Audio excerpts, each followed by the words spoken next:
All right. As you can see, we are now joined by our race winner for today's Enjoy Illinois 300 here at World Wide Technology Raceway, Austin Cindric, driver of the number 2 Team Penske Ford. We will go straight to questions for Austin. If you have a question, please raise your hand, and we'll bring a wireless microphone to you. We'll start right here on the left. Hey, Austin. I'm Benjamin Hockman from the St. Louis newspaper, the Post-Dispatch. Congratulations. Thank you. We talked to Walt about him talking to your father on the phone. Have you gotten to speak to your father yet? And what can you share about this moment that you shared with him? Yeah, I spoke to him and my mom in Victory Lane over the phone. It's funny. My pops and I kind of have this thing. I don't believe in luck or like any juju or whatever, but like he and I are both pretty convinced over the last handful of years that he and I both can't have good days at the racetrack. Like if the 2-car in IndyCar has a good day, the 2-car in NASCAR doesn't. Like it's just kind of this conspiracy theory that lives with us. And watching the IndyCar race today, they had a really bad race. Just had everything go wrong that could have went wrong. And we're still proving that theory correct because can't think of a better day for us on the 2-car in NASCAR. I mean, he's my dad, so I love the guy.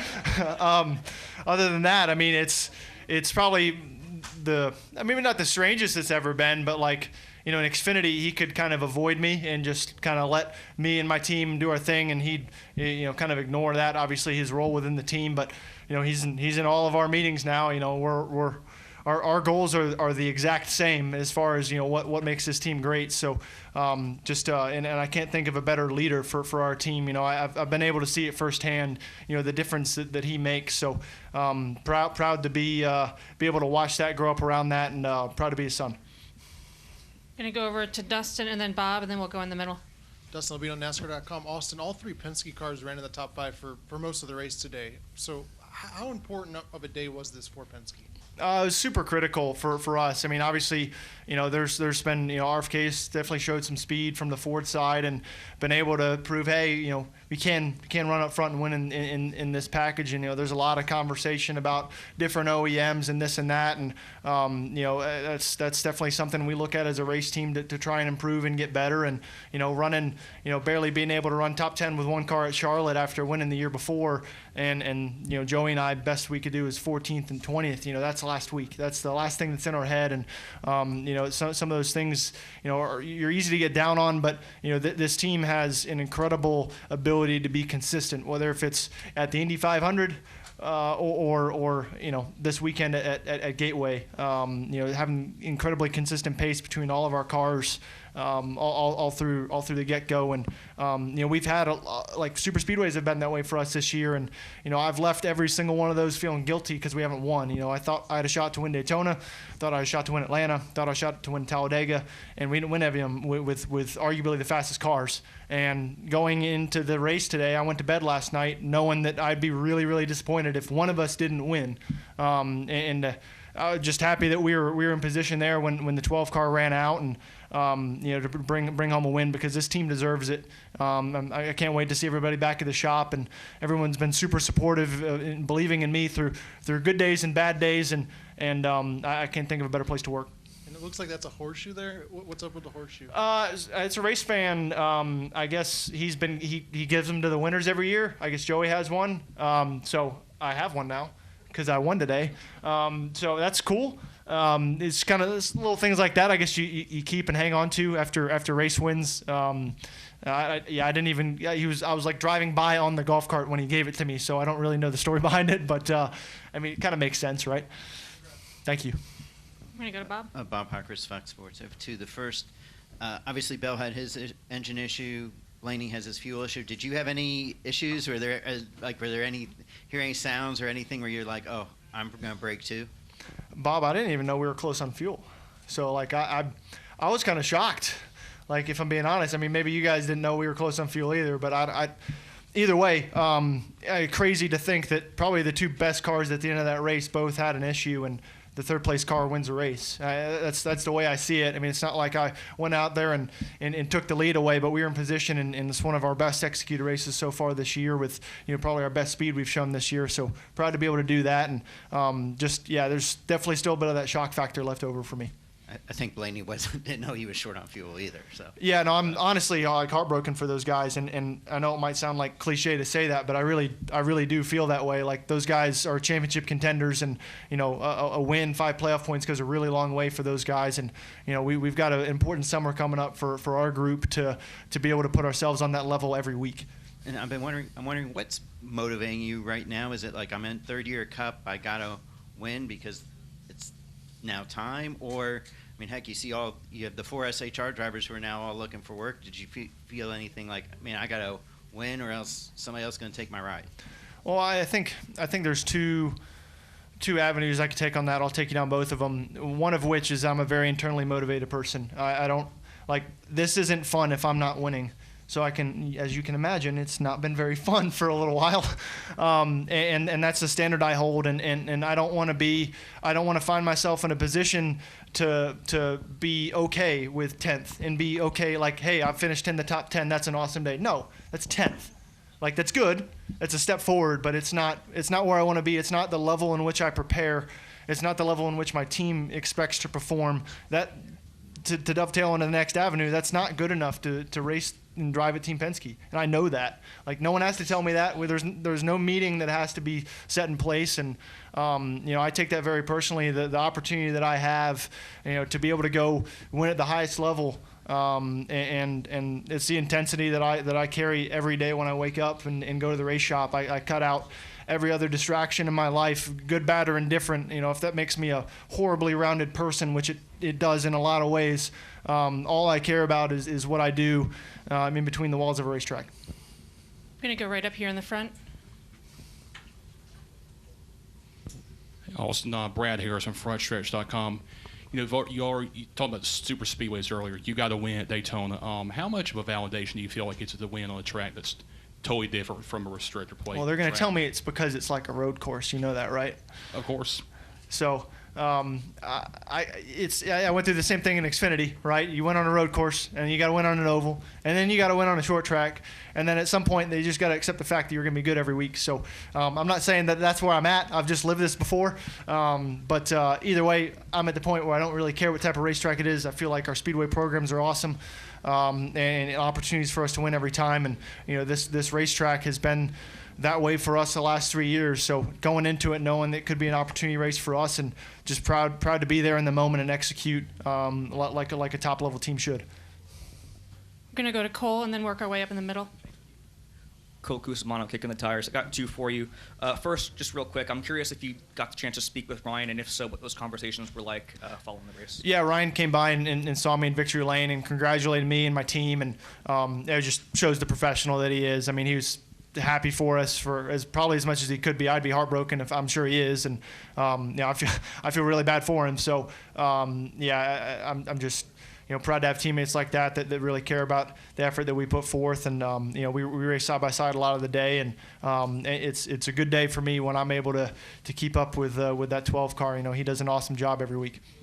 And then when you have these strategy heavy races, is that something that you kind of think about in the car as being really stressful on yourself, or you just kind of task at hand, drive the car, and do your own thing? Oh, I leave that all up to Brian. And I'll be honest, I don't know, I feel like there's been some times this year, and I'm sure it's gone completely unnoticed, but I'll bring it up. We've lost some positions, put ourselves in bad spots on, tailing the lead lap, or, a lap down, due to, maybe trying to be aggressive on strategy or conservative on strategy. And, that's something that Brian has been, it's been frustrating, because it's that's crew chief's job, right? But you gotta do whatever he feels right, and that's what I always encourage him. If there's one way you want to go, just do it, and I'll believe in you 100%. And this was a strategy race, and Brian called an awesome race today. It was an aggressive race, and put ourselves in position to really take advantage of the opportunity. So kudos to him, and this one means. I'm sure it means a lot to Brian's first win as a crew chief in the Cup Series. I gave him the checkered flag after the race because I'm just so happy we were able to get one of these together. We're going to say we have a couple here in the middle, and then we'll go over to the left side. Mitchell Kaminsky, ABC 17 News. I know you said you weren't aware you guys were so low on fuel, but Brian was saying the initial goal was to pit around the same time as the 12. When you saw that he had run out, were you at all concerned coming around that last lap? Or? I didn't know he ran out until we were in victory lane. I didn't know we were that close, or maybe they didn't get full. Obviously, they pitted a lap sooner than us. I didn't get the impression that we were, one lap away, from running out. So obviously, you have to kind of dig through the data on that one. But yeah, just kind of shocked and you're taking the white as a leader. So you kind of just focus on not screwing it up. I'll be honest, I was like super nervous after taking the checkered. Like came off of turn 4. Identify that the guy has the checkered flag in his hand, listen to my spotter telling me that I just won the race, and still terrified that I needed to keep driving fast. That's how long it's been since I've won a race, and I just didn't want to give it away the dumb way, but because the green lights were still on because we were at the tail end of the pack, so they were all finishing. Just a lot of emotions in a very short amount of time. And then you alluded to how it's there's some skill sets that are similar to a road course. I asked Tyler Reddick about that. He said it was a bit of a stretch. Do you feel that it translates, or is that kind of yes and no. I'd say it's definitely different than other racetracks that we go to, just as far as all the shifting that we do. I don't think, especially in this car with the sequential gearbox, it's not like an art form to be able to shift this car. But as far as the decisions you have to make, you do have the opportunity to physically outbrake someone into the corner. Maybe from a racing standpoint, that kind of adds up. But past that, it's very much an oval racetrack. It's kind of got that short track feel. Just due to how much you're on the brakes and how tight some of the corners are. Stay right up here in the middle. Austin, Samuel Stubbs, Yard Barker. First off, congratulations. Thank you. But take us through, you're running second with a lap and a half to go, and then Ryan slows and ultimately runs out of gas. Take us through maybe the 3 minutes from lap and a half to go to when you're pulling, you're doing your burnout and everything. Did you go from thinking, hey, good points day to, are you sure we won the race? Did we really just win? Because not only did you win, now you're locked into the playoffs. This opens up a whole second season for you, really, with how the playoffs work. Just talk us through your emotions there in the last, 5 minutes and how everything happened so quickly. Yeah, no, I'll take you back to probably 10 to go. There was a bit of blood in the water because the lap cars were racing the snot out of Ryan. And he was probably 3 or 4 tenths slower, and Ryan had probably a 2-second lead on me. And unfortunately, the 34 had just come out of pit road, so I had traffic too for quite a while. But the two of us both ran him down, and I eventually got around the 34 and thought there might be a chance, if he got slowed up or didn't get by the 99, that I would maybe have a chance. So I was the whole stint. Obviously, I'm giving everything I have to stay in touch. But especially as we got closer to the end there, it's okay, I don't need these tires for the end of the race. I don't need them for a restart. We're just going to go after it and try and go get it.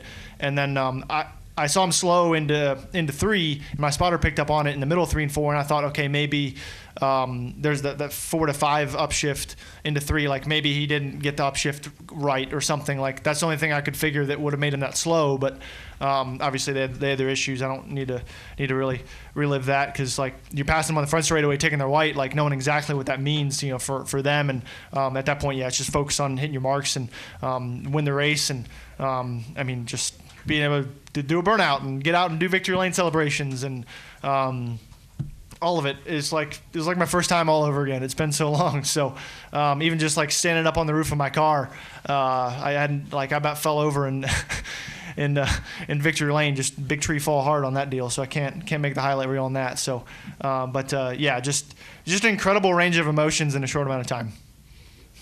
We have one more here in the middle, and then we'll come to the left side. Hey, Austin. Justin Bradley from Fox 19. Hey, yesterday we talked about having speed. You guys had that today, obviously. But then the strategy worked out pretty well for you as well. So I'm wondering, will this be a turning point for the 2 team, and how big of an impact does this have on you and Brian's relationship going forward? Yeah, time will tell. As far you believe in confidence and momentum as much as you want. I'm way too much of a realistic guy, especially with myself, to think that this is just going to make me drive harder and be a better race car driver moving forward. I can promise you I'm giving it absolutely everything I have to run 20th some weeks. So, it's that preparation, it's that process that when you come to the track with cars that are capable of winning races and you go out there and do it, that's a lot of validation for a young team. And when I say a young team,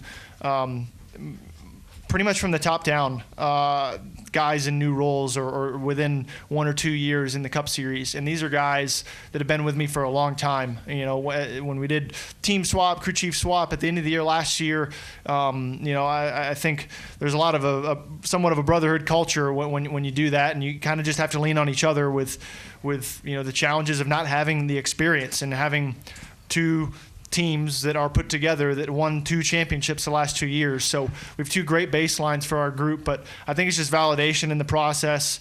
I've told my guys that my expectation is for us to eventually hopefully be the example, whether if that's in the garage or in our own race shop.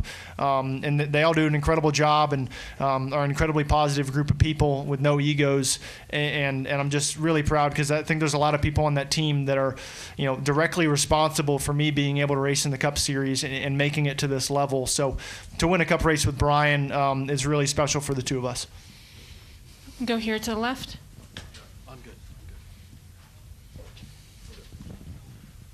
One more, if I may. Yeah. Benjamin Hockman, Post-Dispatch. Just in general, this day at the track. I mean, I assume you're in a better mood because you won, but can you just describe what the atmosphere was like? Yeah, I think the track has done a tremendous job here. Whether if it's been for the IndyCar race events and then obviously into the Cup Series events. I went to a St. Louis Battlehawks game last night, and I was pretty surprised at the turnout, to be honest. And like 90% of the people there were all wearing team gear. I'm like, I got to buy a hat to fit in here.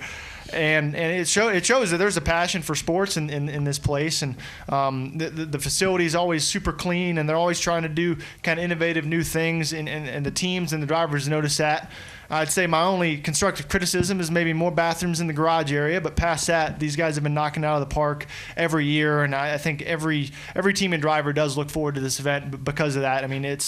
It is a people-driven sport, and it's people making those decisions, making us as race teams feel welcome and like they've prepared all year for us to show up. I feel like there's some racetracks so you don't get that feeling. So, we race a lot, and we go to a lot of different places, and it's always good to come here. Can you go to the far right, and then we'll go back to Cole for a follow-up? Harry Loomis' podium finish. Congrats on the win, Austin. You spent all of 2022 after Daytona being locked into the playoffs. So now with this win, 11 races left in the regular season, what do you expect this to do for you these next 11 races ahead of the playoffs? It definitely gives us an option. From a points perspective, how many positions can I gain? With the guys that are in the playoffs, as far as getting those playoff points at the end of the regular season. I think that's the topic of conversation, because after that, do we go to a road course next week at Sonoma? Do we just go and get playoff points? If we don't feel like we're good enough to win the race, it makes some of those decisions a bit easier to throw some Hail Marys, but past that, we still got to get better. It's no secret that this is our first win as a company this season. So we still got to be able to go out there and put numbers on the board and continue to grow our program, grow our team, to where we are ready for the opportunity. It's not just an appearance. It's a run in the playoffs, because that is what's possible. The season's long, the summer's long, and a lot can happen and a lot can change. So it'll be pretty important next couple months for us to get ready for that. Go back to Cole. Cole Cusimano kicking the tires. I noticed on your victory lap, Brad gave you a wave. Obviously, he's been a team owner to you, a teammate. Did he speak to you post-race about this win? And if not, what has he meant to you in your career? Yeah, I'll be honest. I was so consumed with not screwing up the end of the race. Even after the checkered, I didn't even see who passed me on the cooldown lap. So it's cool that Brad waved to me, because I think a lot of him, whether if that's been as a teammate, as a car owner, or just a figure in the series, as a role model in the series is to younger guys. I feel like there's definitely nothing Brad owes me, in a lot of ways. It was his idea to put me in a truck for the first time in 2015, and to race for his team, and it was cool to see him win at Darlington, and even share the Fox booth with him. Just somebody that I rooted for growing up, and to think that I'm racing against that guy and have the relationship that I have with him, it's pretty cool. I definitely appreciate this. He even hollered at me yesterday after qualifying, putting down a good lap. So it's cool to have, at least have some respect from a guy like that. Do we have any final questions for Austin? All right, Austin, congratulations on the win. We'll see you next week in Sonoma.